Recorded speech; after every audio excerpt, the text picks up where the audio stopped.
Hello students, this is your maths class by Neetu Vats. This is for class 6th and 7th student. Today's topic is simple equation. But आज का हमारा जो topic है simple equation. What is simple equation? An equation is a combination of variable and constant with operations like plus minus multiply and divide.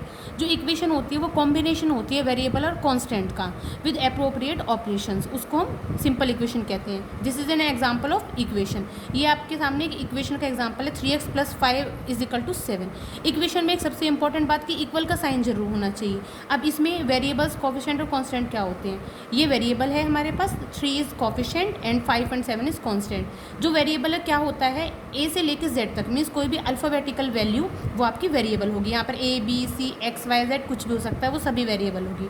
Variable के साथ में जो numerical value होती है वो उसका कोफिशिएंट होती है. उसके बाद जो ये न्यूमेरिकल वैल्यूज़ आपको दिख रही हैं ये हमारी कांस्टेंट टर्म है. जो कांस्टेंट टर्म होती है उनके साथ कोई भी वेरिएबल नहीं होता. आप देख रहे होंगे यहाँ पर एक्स वाई जेड कुछ भी नहीं है. तो जिनके साथ कोई भी एक्स वाई जेड वैल्यूज़ नहीं होती वो कांस्टेंट टर्म होती हैं. अब in an equation there is always an equally sign. मैंने अभी आपको बताया था कि इक्वल का साइन जरूर होना चाहिए एक इक्वेशन में. Next, variable are denoted usually by letters of alphabets such as X Y A B C Z. जो भी मैंने आपको भी बताया कि वेरिएबल्स क्या होते हैं, कोई भी alphabetically value A to Z कोई भी हो सकती है, A B X Y Z. For example 3x + 7. अब इसमें वेरिएबल क्या है, यहाँ पर आपको वैल्यू क्या दिख रही है, एक्स. मैंने बताया था ए से जेड तक कोई भी वैल्यू होगी वो वेरिएबल होगी, तो यहाँ पर x is variable.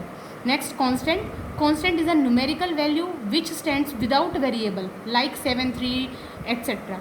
Constant terms क्या होती हैं कि जैसे 3x + 4 = 3 कि कोई भी न्यूमेरिकल वैल्यू बट उसमें कोई भी उसके साथ वेरिएबल नहीं हो. जैसे 4 है वो सिंगल है, इसके साथ कोई एक्स वाई जेड कुछ नहीं है. इधर 3 सिंगल है, कोई X Y Z A B C कुछ नहीं है. तो जो न्यूमेरिकल वैल्यूज़ जिनके साथ कोई भी वेरिएबल ना हो वो कांस्टेंट टर्म्स होती हैं. तो in this equation 4 and 3 are constant terms. Next is coefficients. Coefficients is a numerical value which stands with variables like 3x 4x. आप देखिए कोफिशिएंट्स क्या होती हैं, जो भी न्यूमेरिकल वैल्यूज़ होती हैं बट उनके साथ में वेरिएबल होना चाहिए. For example 2x + 4. अब यहाँ पर देखिए न्यूमेरिकल वैल्यू 2 भी है बट 4 भी है, बट यहाँ पर जो x के साथ वेरिएबल के साथ जो होगी वो उसका कोफिशिएंट. तो हमें यहाँ पे कोफिशिएंट बताना है. तो x वेरिएबल है, वेरिएबल के साथ में जो न्यूमेरिकल वैल्यू वो है 2. It means 2 is coefficient of x. यहाँ पर 3x + 4 में वेरिएबल x के साथ में हमारे जो वैल्यू है वो है 3, तो 3 is coefficient of x. Here 1x + 3. अब यहाँ x वेरिएबल है, x के साथ वैल्यू 1 है, तो 1 is coefficient of x. Same 4y + 2, y variable है, y के साथ वैल्यू 4 है, तो यहाँ पर 4 कोफिशिएंट्स हैं. Next, in this chapter we will learn how to form a simple equation. इस चैप्टर में हम पढ़ेंगे मेन कि हम कैसे एक इक्वेशन को फॉर्म करते हैं. आपने एक चीज़ सुनी होगी कि बहुत पहले मतलब कुछ लोग इस तरीके से बोलते थे कि एक नंबर बताओ हमें और उसमें 10 ऐड करो, उसमें से 5 सब्ट्रैक्ट कर दो या 12 मल्टीप्लाई कर दो तो मैं वो नंबर तुम्हें बता दूंगा. तो ऐसा ये कोई मैजिक नहीं होता, ये सिर्फ जो मैथ्स का लॉजिक ही होता है जो कि सिंपल इक्वेशन हमें सिखाती है. तो ये सारी चीज़ें हम सिंपल इक्वेशन से कर सकते हैं. अब मेन इसमें जो हम सिंपल इक्वेशन को कैसे हम बनाते हैं, कैसे सिंपल इक्वेशन फॉर्म होती है.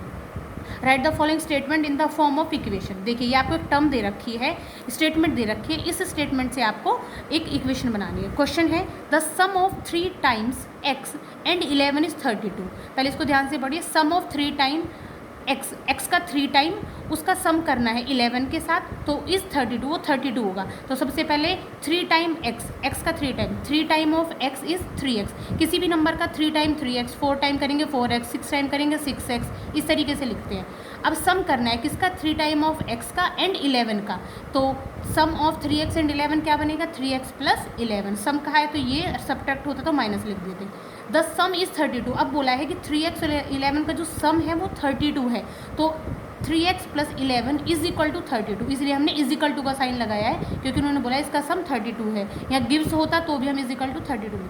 तो this is the required equation. Next, if you subtract 5 from 6 time a number you get 7. Question क्या है, अगर आप सब्ट्रैक्ट करते हो 5 फ्रॉम 6 टाइम अ नंबर, एक नंबर के 6 टाइम में से आपको 5 सब्ट्रैक्ट करना है, यू गेट 7, तो आपको 7 मिलेगा। सबसे पहले यहाँ पे जो मेन बात हो रही है 6 टाइम अ नंबर, एक नंबर का 6 टाइम करना पड़ेगा। नंबर तो हमें पता ही नहीं है, तो हम एज्यूम करते हैं, let us say that number is a. आप यहाँ पे कोई भी नंबर एज्यूम कर सकते हैं A to Z में।